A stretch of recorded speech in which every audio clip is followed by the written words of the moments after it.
Hey everyone. Okay, I have to be quicker about this than I have been. But anyway, this is going to be the mid-year book Freakout tag. I saw this video over on Anita Reads' channel, and I've also seen it on Ange from Beyond the Pages channel, and it just looked really cool, so I wanted to do it. And I don't know the original creator of this because it was created several years ago, and I know that I wasn't subscribed to the original creator, so at this point I don't even know if they're still on YouTube. But just know that I did not create this tag, and I drew my inspiration from those videos that I just mentioned. So anyway, let's get started, shall we?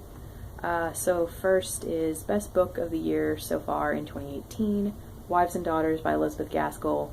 Oh my gosh, I loved this so much. I knew I was going to love it because I love the miniseries, but the book itself, this is the second time where I've seen an Elizabeth Gaskell miniseries before reading the book, and then when I read the book, I was shocked at how much I loved the book, even more so than the miniseries, which was a shock because both of the miniseries I love so much. So yes, I love her writing, I love her characters, I love, oh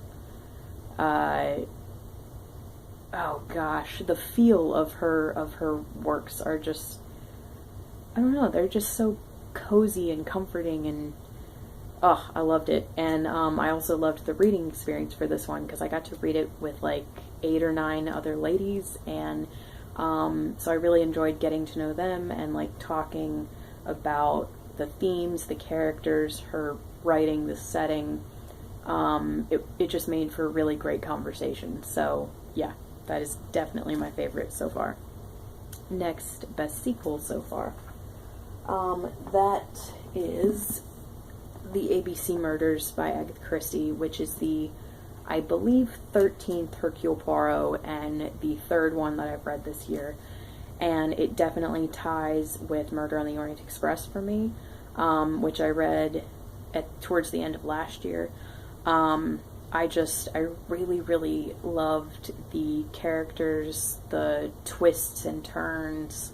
I ended up really enjoying that we get a couple chapters that are not from Captain Hastings' point of view, which I didn't think I was going to like because that's the norm, is having it all be from his point of view, and most of it was, but there were like 10 chapters or so that weren't, and that actually really enhanced and enriched the reading experience. So yeah, this one. And next is new release you haven't read but want to, for me, that is Truly Devious by Maureen Johnson. This came out in January, and I pre-ordered it, so I got it almost on the day it arrived, and I was very, very eager to read it, and I still am, but for some reason I haven't yet. Yeah, I don't know, but I am really looking forward to this. I just need to go ahead and pick it up. Next is most anticipated release of the second half of the year. This is a 3-way tie. First is An Absolutely Remarkable Thing by Hank Green. I really love watching Hank Green's videos, both with his brother John Green and the ones that he does on his own channel. And I, just based on his personality and everything, I'm really excited to see what he's like as an author, because I believe this is his first book, I'm pretty sure.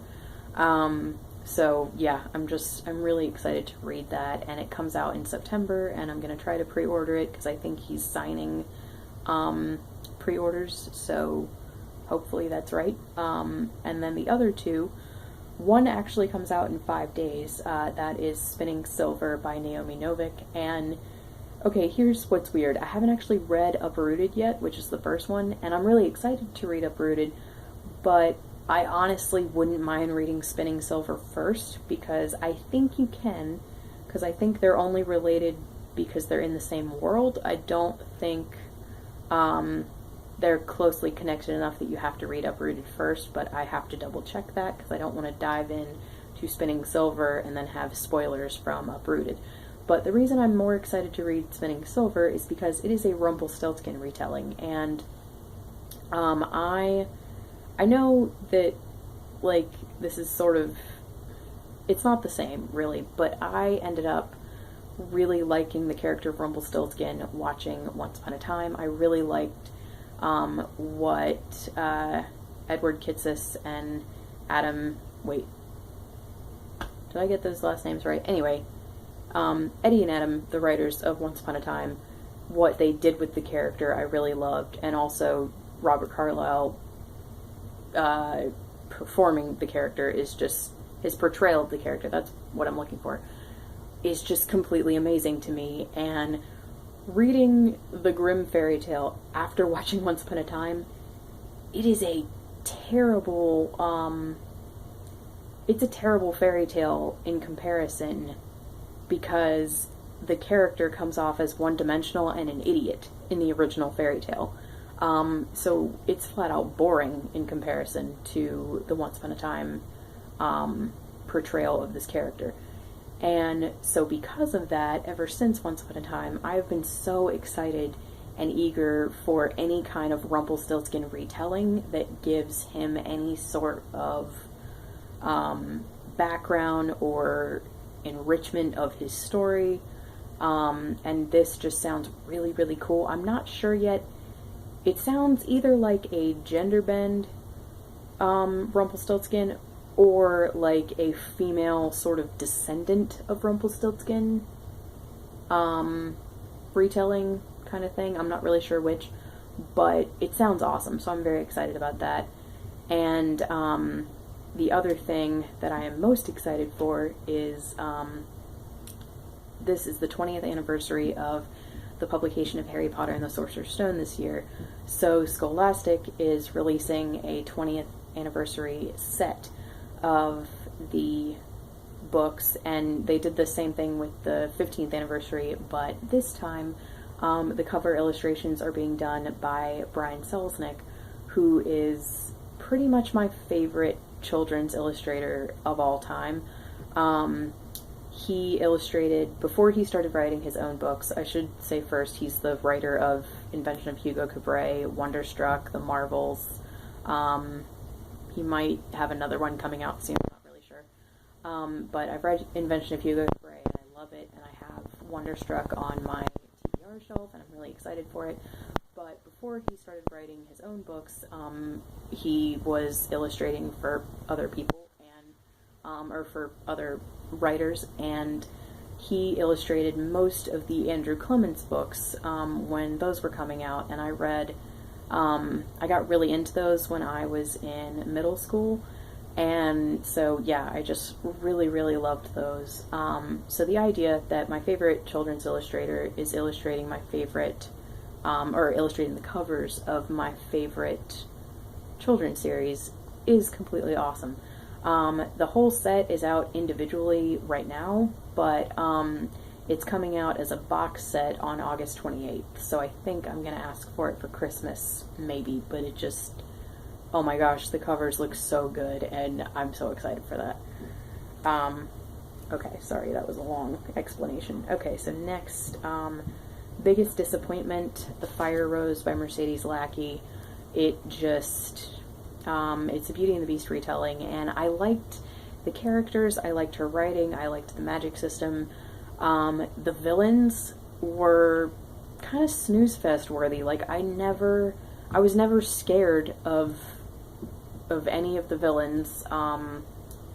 Yeah, I didn't like them pretty much at all, so that ended up making me give it like a 3 or a 3.5. But I do want to reread it to try to see if I was just speed reading too much or something. But that one. Biggest surprise, Mystery in White by J. Jefferson Farjan. This was a Christmas set mystery that I read. I finished it early in January, and I went into it knowing how similar it was to some other mysteries that I've read, so I thought as soon as the characters were introduced that I knew who the murderer was, and I was completely wrong, and I loved the way that the author proved me wrong, and I thought it was great. So definitely one that I want to reread in the future. Next is favorite new author debut or new to you. New to me is Georgette Heyer or Hare. I have read 4 of her books so far this year, and I actually just reread one of them because I loved it so much. 3 of them were as abridged audiobooks narrated by Richard Armitage. I just re-listened to Convenient Marriage, and then Friday's Child is one that I read as an ebook, and I loved them all. I love her characters, her setting, her settings, her sense of humor, her writing, the kind of intrigue. It's just, I completely love her as an author, and I want to read everything that she ever wrote. Next is favorite fictional, or like newest fictional crush, and for me, I have to go with Lord Marcus Rule from Convenient Marriage. I love everything about him. He is completely fantastic.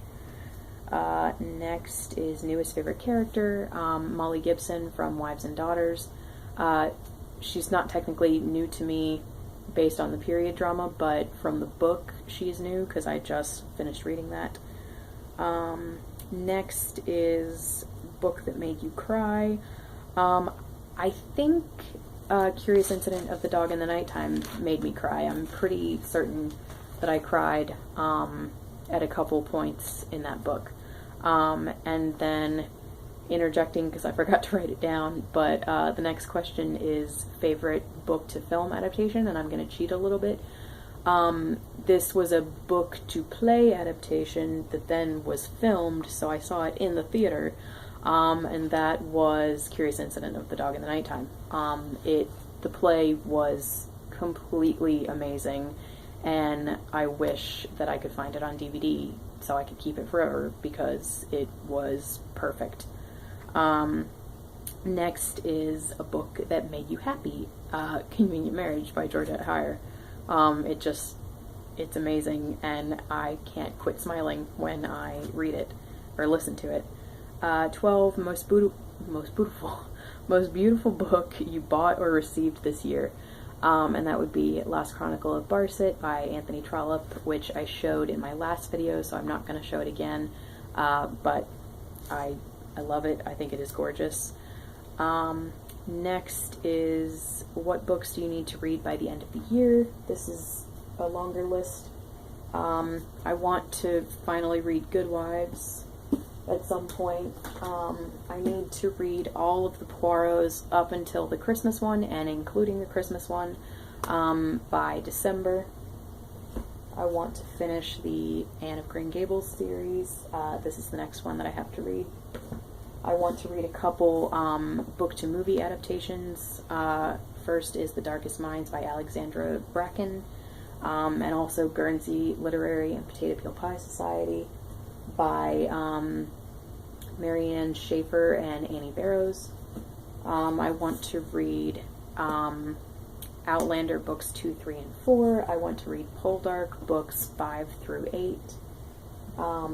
I want to read a lot of books on the Great American Reads list, including this one, which I am currently listening to as well as reading, which is Pillars of the Earth by Ken Follett, and just a lot on that list. I made a whole video about that earlier in the year. So that might be it. Oh, and then Last Chronicle of Barset, which I just mentioned earlier. Those are all the ones I can think of at the moment. And then the last question, I believe, is what was your favorite review that you did this year? But I don't know if I have a favorite from this year, so I'm just not going to answer that question. But I don't really know who to tag, because I don't know who hasn't done this yet. So if you see this and you want to do it, please let me know that you're going to